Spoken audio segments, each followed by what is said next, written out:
திரவங்களின் பருமனை அளக்க பயன்படும் வேறு சில அலகுகள் எவை எவை?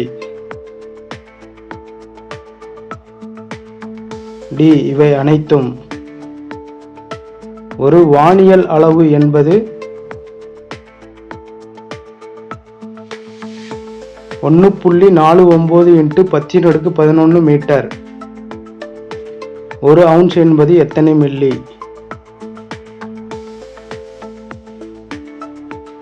பி. 30 மில்லி. பூமிக்கும் சூரியனுக்கும் இடையேயான சராசரி தொலைவை நாம் எவ்வாறு குறிப்பிடுகிறோம்? பி. வானியல் அலகு. ஒரு பொருள் லேசானதா இல்லை கனமானதா என தீர்மானிப்பது எது?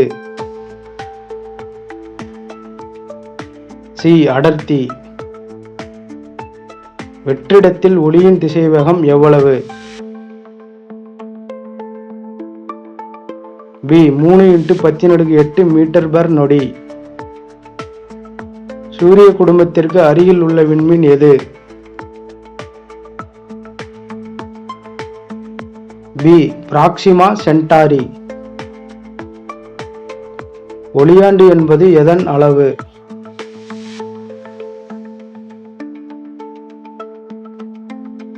ஏ. தொலைவு. ஒளியாண்டு என்பது எவ்வளவு தொலைவு கொண்டது? பி. 9.46 × 10·15 மீட்டர். ஒழுங்கற்ற வடிவமுள்ள பொருட்களின் பருமனை அளக்க பயன்படும் விதி?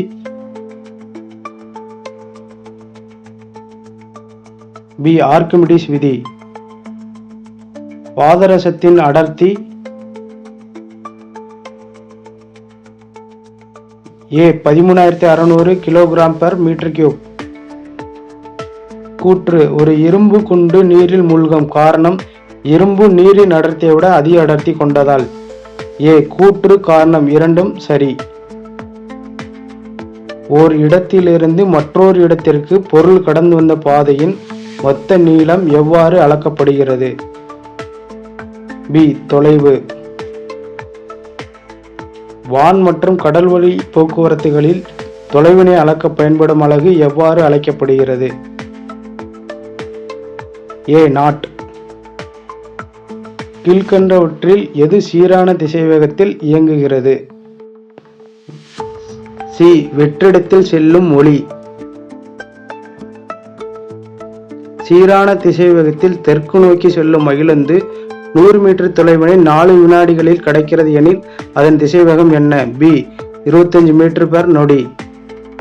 ஒரு பொருளின் இயக்கத்தின் போது அதன் தொடக்க நிலைக்கும் இறுதி நிலைக்கும் இடைப்பட்ட மிக குறுகிய தொலைவு எவ்வாறு வரையறுக்கப்படுகிறது? ஏ. இடப்பெயர்ச்சி. ஒரு நாட்டிக்கல் மைல் என்பது எத்தனை கிலோமீட்டர் ஆகும்? சி. 1.852 கிலோமீட்டர். ஒரு பொருளின் திசைவேகமானது காலத்தை பொறுத்து அதிகரித்து கொண்டு வந்தால் அது எவ்வகை முடுக்கமாக கருதப்படுகிறது? சி. நேர்முடுக்கம்.